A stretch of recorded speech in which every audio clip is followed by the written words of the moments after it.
আসসালামু আলাইকুম। আজকের আলোচনার বিষয় হচ্ছে সূরা আল বাকারা, অবতীর্ণের সময়, স্থান এবং বাংলা অনুবাদ। অবতীর্ণের সময় হিজরতের পর মাদানী জীবনের শুরুর দিকে এটি অবতীর্ণ হয়। স্থান মাদানী।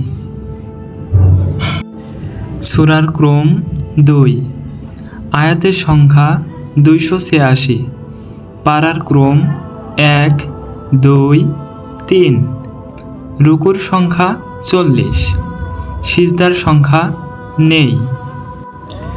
বাংলা অনুবাদ। আলিফ লাম মিম।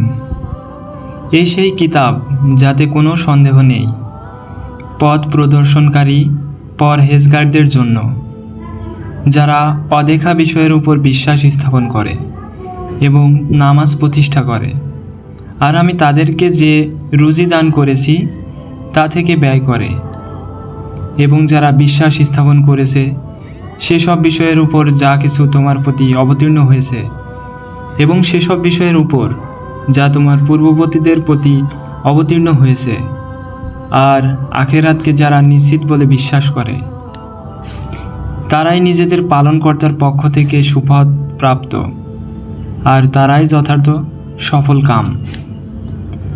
নিশ্চয় যারা কাফের হয়েছে তাদেরকে আপনি ভয় প্রদর্শন করুন, আর নাই করুন তাতে কিছুই আসে যায় না, তারা ঈমান আনবে না। আল্লাহ তাদের অন্তঃকরণ এবং তাদের কানসমূহ বন্ধ করে দিয়েছেন, আর তাদের চোখসমূহ পর্দায় ঢেকে দিয়েছেন, আর তাদের জন্য রয়েছে কঠোর শাস্তি।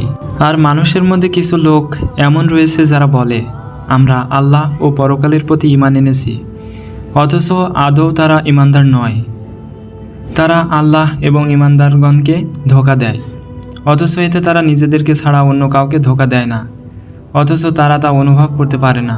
তাদের অন্তঃকরণ ব্যাধিগ্রস্ত, আর আল্লাহ তাদের ব্যাধি আরও বাড়িয়ে দিয়েছেন। বস্তুত তাদের জন্য নির্ধারিত রয়েছে ভয়াবহ আযাব। তাদের মিথ্যাচারের ধরন